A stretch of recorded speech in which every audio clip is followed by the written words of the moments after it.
has deflected drastically for less than what you saw in the initial video. And finally, I thank everyone who actually showed concern and interest and well-being of women, and for me also. I actually thank everyone for the did and your comment and everything. I must testify that I have not regretted marrying my husband, Mr. Levinus. And he never wanted to harm me. And I also don't want any harm to him via this issue online, and stress also because of this issue.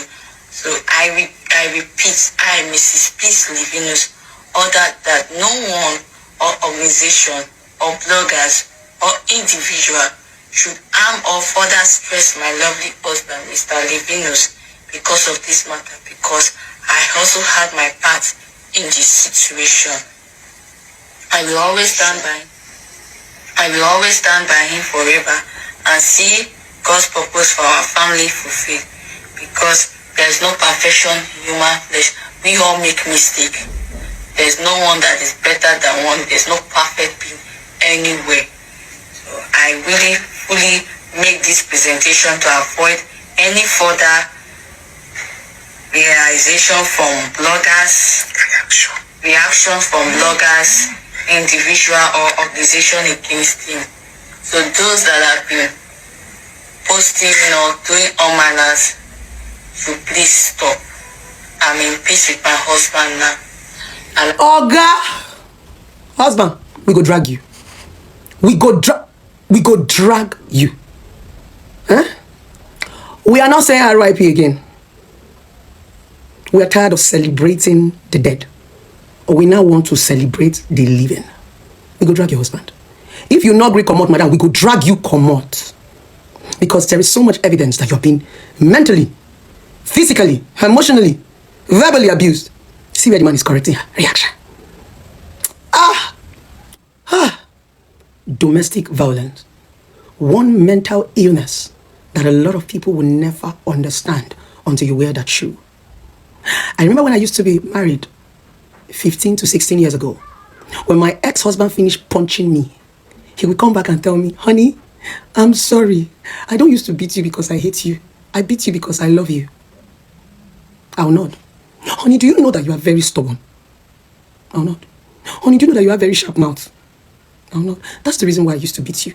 I'm beating you to train you. Honey, when you were growing up, don't your parents used to beat you to correct you? I'll say, yes. That's what I'm doing. I'm correcting you. And he will come close to me. He will kiss me. And he will make love to me. I began to make excuses for him. Even within myself, I got used to violence. For every time my ex hates me, I would tell myself that I was the curse. Bless him, maybe it's because you spoke like this. It was so bad that I stopped talking. Whenever my ex-husband is talking to me, I would put my head to the ground. Then he started saying that I'm disrespecting him by buying my head down. If I raise my face, he would tell me, why are you blinking? Why are you shining your eye for me? Everything I did was a mistake. Everything I did was a problem. Am I the one you are shining eye for? He beats me. I was battered. I was emotionally damaged. Domestic violence became a norm. That every time my ex-husband came back home, I would wait for a slap in front of the door. Bye. It became a norm. I wasn't feeling pain anymore. I started seeing it like training, military training. Until that very day, I was feeding my son in the room. My son was barely 7 months. You know, as a new mom, I didn't know that when you feed a child, you have to wait for the child, like rub the child's back for the child to belch. Then I finished, because I didn't have help. I finished feeding my child in the room and I just lay him down. Let me quickly run to the kitchen, drop the plate and bring water. So my son started bringing out food from his nose and from his mouth. My ex-husband jumped into the room. Which? You want to kill my son? You want to do this one? Wicked woman. This was the son I carried for 9 months. The first ever cut in my entire life was childbirth. My child suffered jaundice. I knew what I went through as a new mom. This man frustrated me. And after 7 months of single-handedly training this boy, you drove my mom away for a mugo. I suffered. Lost my son from 1 month to 7 months. And you look me in the face and tell me that I want to kill my child. That was it. He gave me 2 slaps and I returned the slap back. Took the iron beside the wall and I told him, look, Yoko, if mama and papa burn you where, touch me again. That was the first time in my entire life I was retaliating. And he saw the venom. I tell him, say, if I don't use this iron, scatter you. Call me weary. Call me a basto. I never knew that a man could be scared of a woman because he could see the venom. In 4 years of the relationship and the marriage, I retaliated. Enough is enough. it up to here. It's okay for you to say that I'm stubborn, I'm everything, but do not say I want to kill my own child. He tiptoed and left the house. I locked the door and I was there with my son. It got to that point that he didn't come into the house for 3 days. I was shaken. When he finally came into the house after 3 days, I didn't talk to him. He was avoiding me. 2 a.m. in the morning, I could not sleep. I woke up. What came to my mind was a lot of bad things. I started getting to the point where I started thinking of taking my life or taking his life. And that was the point I said to myself, it's time to let go. I woke up. I took a walk. I didn't leave my ex-husband with a pin. I left my personal belongings, my clothes, my shoes, my bag, everything. I didn't even have transport fare. The only thing I remember going with was my wedding ring. I even left my first son.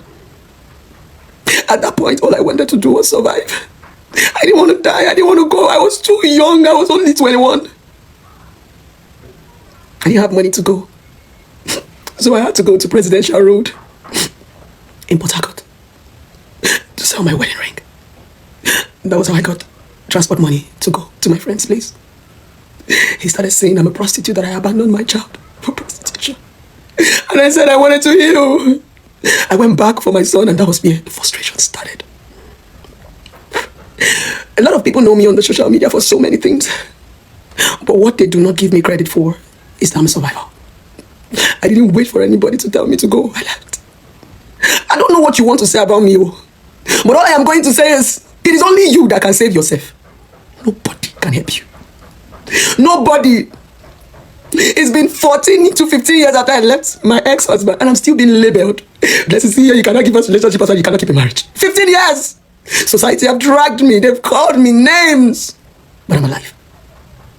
I'm alive to explain myself. I'm alive to speak for myself. No blogger, nobody will intimidate me or rewrite my story.